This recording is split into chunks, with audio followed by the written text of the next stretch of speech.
Chapter 37. Michael. I'm very grateful to Christina for all her help, but right now I'm conscious of Jen stalking off, and I really need to catch up with her. It was all amazing, I say, my eyes following Jen. Thank you so much. It was a pleasure, Christina says warmly. You'll have to both come round for a coffee and we can catch up properly. I mutter something incoherent. Best not to make any more rash social engagements without Jen. Make my escape and dart towards her. But Rachel stops in front of me and grabs my arm. Give her a minute, she says. I need to talk to you. I've upset her, I say unnecessarily. Yes, but do you even understand why? Rachel sounds exasperated. She didn't want me to book the church. That's not the point, is it? I look at Rachel blankly. There's not many people like you, she says.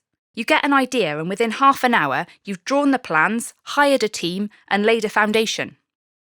What's wrong with that? At least I get things done. But your marriage isn't something to just get done, Rachel points out. It isn't another item on your to-do list. If you treat it like that, Jen is going to give you that ring back and call it all off. Did she say that? No, Rachel shakes her head. But you need to stop acting like a psycho. Okay, I say automatically, even though I have no idea what she means. She lets go of my arm so I'm free to run and catch up with Jen, who is walking ahead. Jen, I begin. I'm sorry. For what? She snaps, tightening her scarf and tugging on it forcefully. I was so excited I rushed ahead and I didn't think. No, you didn't. Do you realise I'm going to call my sister and say, by the way, I'm engaged and the wedding's in 3 months? 112 days, actually, I automatically correct her. More like 3 months and 3 weeks, to be exact. Most people spend at least a year planning their wedding, often more. She gestures wildly. Everyone's going to think we're crazy. Since when have you cared what everyone else thinks? I point out. I mean, she has a cat poster on her classroom wall. Besides, the reason that everyone takes so long to plan weddings is because the venues are all booked up, which is why I reserved the church. And what's this marriage course thing? She ignores my argument completely. They encourage anyone who wants to get married in the church to attend it, I explain. It's to help with communication. Jen snorts. Well, one of us certainly needs some help with that. So you're happy to do it then? I've got her with that one. Sure. She sighs and raises her eyebrows. I just hope I'll have time for it with all the other things I've now got 112 days to organise. I'll do whatever you want me to do, I promise. That's great, Michael, and I appreciate it, but you're not going to buy my wedding dress, or sort out bridesmaids, or contact my family, and I want to know exactly what you're doing from this moment on. Absolutely no secrets. Do you understand me? Yes. I nod, wishing I didn't feel like some scolded Year 11 pupil. Now, when we get back, we're going to sit down together and work out what we both want, and we're not going to tell anyone anything until we've got that straight. Right, okay. Trying not to act like a psycho, I lead Jen back to the house, and she doesn't pull her hand away this time when I take it.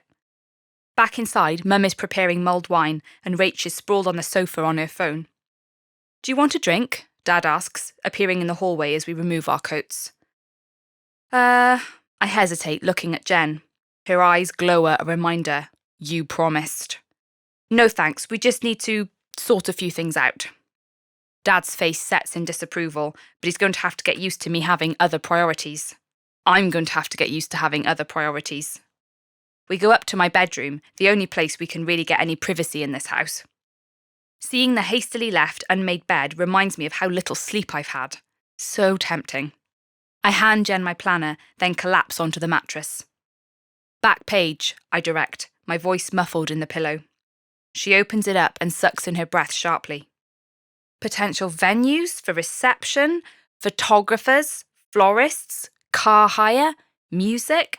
What were you going to do if I saw this before you proposed? You never look in my planner. Lucky for you, she sniffs. This is completely overwhelming. She shuts the book and goes quiet for a moment. When I open my eyes to peer over, she sat on my swivel chair with her head in her hands. Jen, Don't be upset. I reach out towards her.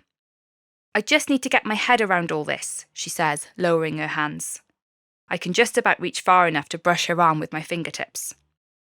Look, as long as we get married, I don't care about everything else. We can do whatever you want. She gives me a small smile. You might regret that. Okay, no cat posters, I add, closing my eyes again.